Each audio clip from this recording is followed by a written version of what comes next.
Anong ebidensya? He made that direct accusation against the president. Pakita mo na nila yung ebidensya. Madali kasi magturo. Lalo na kung ang balak mo lang naman talaga ay manggiba at magsilbing isang obstructionist or destabilizer. So, dapat patunayan nila, bigyan nila tayo ng dokumento at hindi yung salita lamang. Po kami kay dating Congressman Elizalde Esco, Your Honor. Nagtrabaho po kami bilang driver bodyguard at the same time pasorero po, Your Honor. Po yung kumpleto ninyong pangalan at pagkakilanlan. Your Honor, ako po si Johnny Buduan po, Your Honor. Meron po kaming video at saka mga pictures, Your Honor. Bukod kay dating speaker, sino pa? Na yung personal mo alam hindi makasama mo, ikaw mismo. Yung dinapo sa Ilocos. Kami po yung nagdala doon sa Delta Gate, hangar sa Pasay. Yung 5 maleta po na dinala doon sa Ilocos, na dinala ni Sergeant Tobe at saka ni Boss Saldi. Ikinarga po namin sa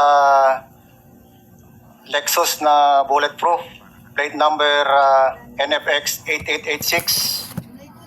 At saka pinakapan po namin ng Hilux na bulletproof din, black na Hilux, plate number Eco Alpha Foxtrot 7121.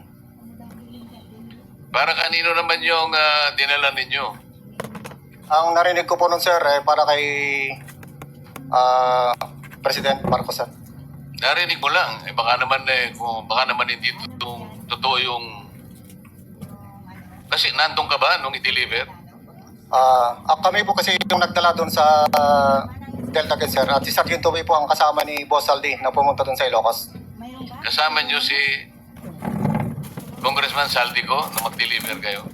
Kami po yung nagdala, sir, sa Delta Gate. Then sila Sergeant Tobe at saka ni Boss Saldi ang nagdala po doon sa Ilocos. Saan sa Ilocos? Your Honor, ako po si Belnard Tube. Sa Paway po, Your Honor. Yung dalawa kayo, pupuntang Ilocos. May mga retrato pa ng eroplano. Yung nag-receive lang po kung sino po doon sa Paway po nag-receive po. Alam niyo yung address o yung bahay, kahit barangay lamang? Your Honor, hindi po kasi gabi po kami dumating ni Kong Saldi doon sa area po.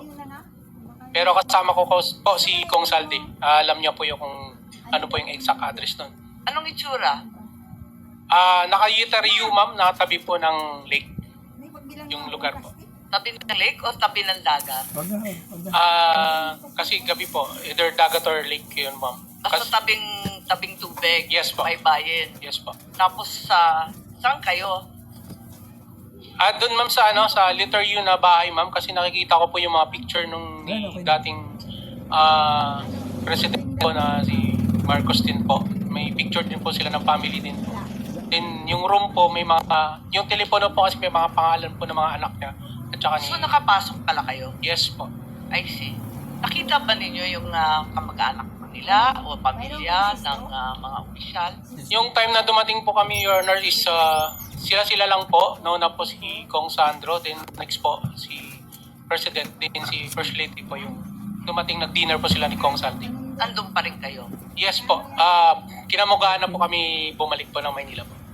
Kailan kayo nagpa-picture? Nakita ko may mga rato pa kayo eh. Your Honor, natandaan ko 2022 pero di ko matandaan yung... Pero that was the same visit nung nagkatid kayo ng Yes po, maleta. yes, Your Honor. Thank you po.